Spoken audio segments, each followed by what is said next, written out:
that we experienced in our county yesterday in Half Moon Bay, and our hearts are broken, and we're working together with the community to heal this tragic incident.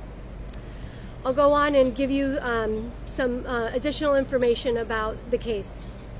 Suspect Chunli Zhao, a 66-year-old male resident, is a resident of Half Moon Bay. The semi-automatic handgun was legally purchased and owned. The victim at the hospital is out of surgery and stable. Victims were adults and a mixture of Hispanic and Asian descent. 7 males and 1 female. Only known connection between the victims and the suspect is that they may have been co-workers.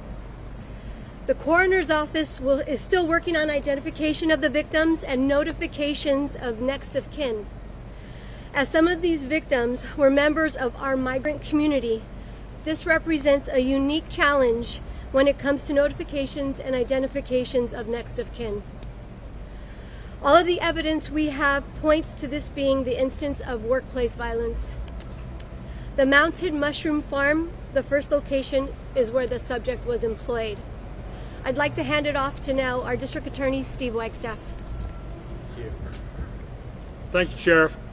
Good morning, I'm Steve Wagstaff. I'm the District Attorney. And the case, my job now is to inform you where the case will go. The Sheriff's Office is submitting the case to us today. We will review it. The arraignment will not be this afternoon, as was first put out. It will be tomorrow afternoon at 1:30 here in this building, courtroom 4A, the custody courtroom. The charges have not yet been determined because until we review all of the information, we will make that decision later today or tomorrow morning. And again, the charges obviously involve the homicides involved, as the sheriff just said. I want to make a specific reference to the fact that I have been briefed on the Sheriff's Office investigation of this case, and cases like this, we've never had one in this county of this many deaths at one scene or one time. And so it was a very hectic scene. The Sheriff's Office did a magnificent job in investigating this case. I'm very proud to have the Sheriff's Office as our colleagues and Sheriff Corpus as my colleague. The work was done extraordinarily well. But again, in terms of precise detail, we're not going to be giving out a lot of precise detail on what was said. This is a case that is at the beginning stage. It has a long road to travel over the coming months and years. And to that extent, we don't want to try it out in the public eye, but instead, we will ultimately handle this case in one of the courtrooms in that building. So now I'll turn it back for any questions that may exist for us. Good morning. My name is Eamonn Allen. I'm the Sheriff's PIO, and I'll take any questions now. 2 questions over here. One, I couldn't quite hear. Did you say purchased illegally or legally? It was a legally purchased firearm and owned. And the second question is, do you have evidence that the suspect was targeting these specific individuals? We're not releasing that information at this time. It was a semi-automatic handgun. As far as make and model, we're not releasing that.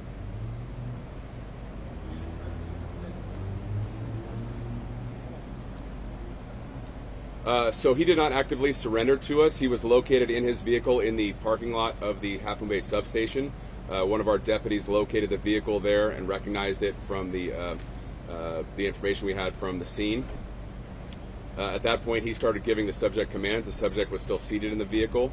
The subject exited the vehicle and was taken into custody without incident.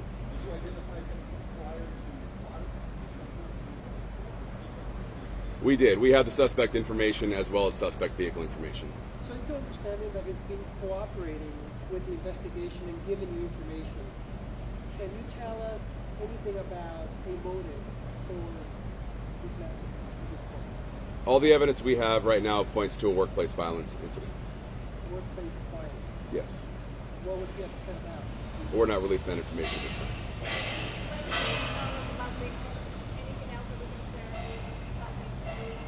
So we're still working with the coroner's office on notifications of the victims' families, so we're not releasing specific identifying information of the victims, but like the sheriff said, they were all adults, 7 males, 1 female, and a mixture of Asian and Hispanic victims. Can you tell us how many Latinos and how many Asians? I'm sorry, I don't have that specific information at this time. Were all of the victims specifically targeted, or was it seem like a random? Again, we're not releasing that information at this time. I'm sorry, I don't have that information. Can you tell us if, you know, a little bit about his background, anything that would have given you any kind of information that he would actually do this way? Does he have any prior convictions or anything charged with in the past? So as far as his criminal history, we're not releasing that information. I will say that there were no specific indicators that would have led us to believe that he was capable of something like this, and he was not known to us or to have any sort of, again, indicators that may have led us to believe that this was something he might have done.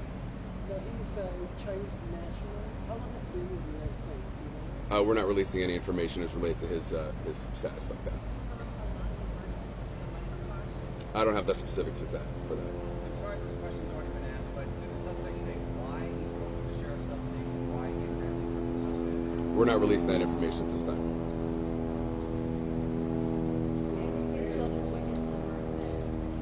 I'm sorry? We don't have any information that they were witnesses to the incident. We know these farms, there is a mixture of folks who work there as well as reside there. And we do know that there were some children in the vicinity, but as far as being specific witnesses to it, we don't have that information. Did the suspect live on the farm as well? I'm sorry, I don't have that information. The mayor of Athens Bay said that it was a lot of this farm was experiencing a lot of stress and anxiety. Do you know what role that had? As far as what led to this specific incident, I don't have any information like that.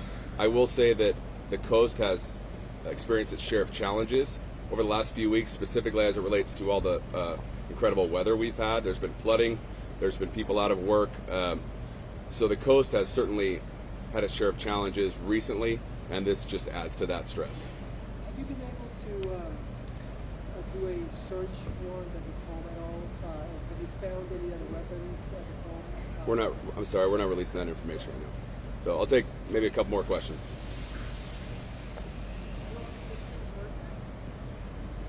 I don't have that information for you right now, I'm sorry. Last one? All right, thank you very much. Sheriff, do you have anything to add? As we gain more developments, we will be apprising you of the information. Again, I just wanted to give my condolences to the victims, the families, the coworkers, and the coastal community who is suffering gravely. And we'll be working together as a county to heal. Thank you. That's good. That's good.